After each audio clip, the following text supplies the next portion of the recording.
Strike out. The place is the womb. Characters: Lindsay, no one, dressed in all white. She is in her own world, depressed that she is never going to get to live her life. In the beginning of the play, she makes an unhopeful wish to live. All she wants to do is be able to live her life.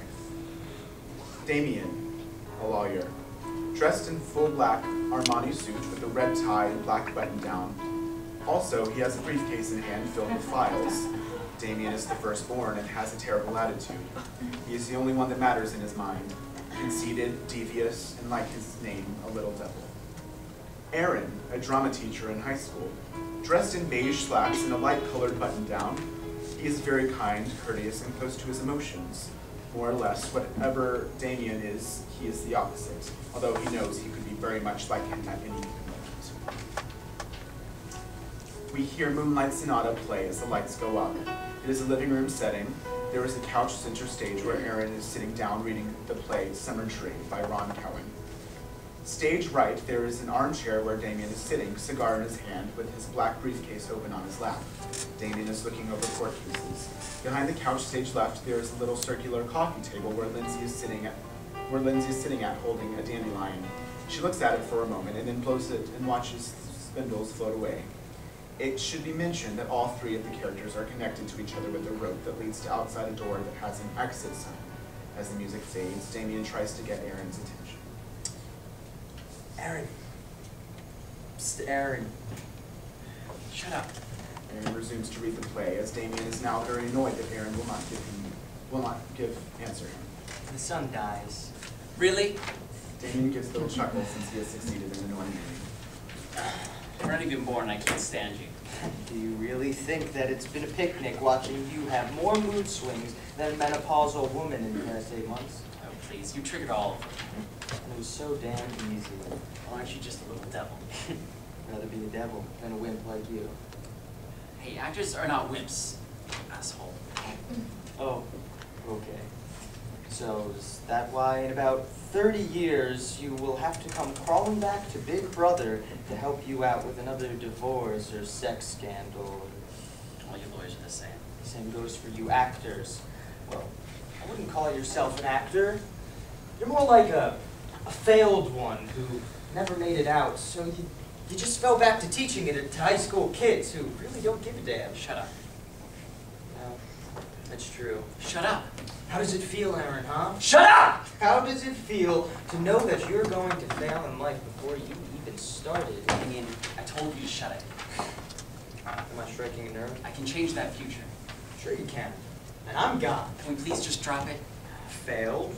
Don't say it. Act! I told you to keep your damn mouth shut! Aaron runs towards Damien and unleashes a series of punches to the face. Damien starts to laugh. In the background, it is visible that Lindsay is very disturbed by all of this. Finally! Something that shows that we are related. I always knew that you could snap like me. I'm not like you, nor do I ever want to be. Lindsay starts to cry in the background. Aww. Look. You made her cry. Why do you guys have to fight all the time? She speaks. You should love each other. Why make each other's lives so miserable? What do you expect me to do? Just take this crap? I'm not gay, you know what I mean? You're a pushover. Very nice. The first thing you said to me in 8 months, and it's this. I'm sorry. What I mean was, if you don't want him to bother you, just ignore him. Are you supposed to be a psychologist? No. What then? I don't want to trouble you with my problem. Oh, come on! We're family! Please, I don't want to talk about it. Oh, you're no fun. Damien, shut your fucking mouth for one moment to be sensitive. I didn't know I was going to have twin sisters. I'll kill you. Already? That's it. Aaron grabs the glass of water he was drinking and breaks it and charges Aaron, no! Damien braces himself as he encourages Aaron the entire way. Lindsay screams out. Aaron stops in his tracks and looks at the object in his hand. He realizes he has once again stooped to Damien's level and drops the object to the ground and walks over to the couch, ashamed of himself. The door in the back with the exit sign above it flings open. Oh, watch that temper of yours, Aaron. Might get the better of you someday. Aaron's too ashamed to even talk or give a reaction. All right, sis. since now you don't have a sister to defend you here, why don't you just tell me what's the deal with you? It's not like you would care. Try me. I'm not going to make it. Pardon? You will never know me after you're born. Oh, that's just too bad. You're an asshole. What was that, Miley Cyrus? Did I ask for an opinion? Aaron wants to retaliate, but this time doesn't. Yeah, that's what I thought. Why do you have to be so cruel There to him? always has to be a black sheep. What do you mean, black sheep? I don't want to talk about it. You'll find out soon enough. Well, at least Aaron will. There is a tugging from Damien's rope that is tied around him. Well, what do you know? First to be born, just as I predicted. The rope begins to pull him out. Well, I'll see you around, Aaron. I can already tell we're going to have quite the life. As for you, well... Lindsay begins to cry again as Damien walks out the door. Aaron finally gets up and gives her a hug. Strike one. Everything's gonna be okay. Don't let him bother you. Coming from you, that's very comforting. I know I'm not the best thing you have, but I'm the only thing at the moment. I'm sorry. I didn't mean to be cruel. It's okay. Hey, you never told me your name. Lindsay, It's a beautiful name. I'm sorry I didn't talk at all. There's nothing to be sorry about. I didn't want to burden any of you with me since you'll never get to know me anyways. I would have loved to have gotten to know you. Who says you aren't gonna make it? How do you know? Look at me and then look at yourself. Why do you already know what's going to happen in your life? You already see a future, and all I see is a black hole. I see nothing for me. You have a beautiful life that you'll be able to live and feel a breeze, see the world, and I'll end. I just want to be able to hug you and Damien. I know he may be a jerk, but he's my brother nonetheless, and I'll always love him. I just don't want to be forgotten. I want to be like a flower and bloom. I want to be loved like you and Damien will be.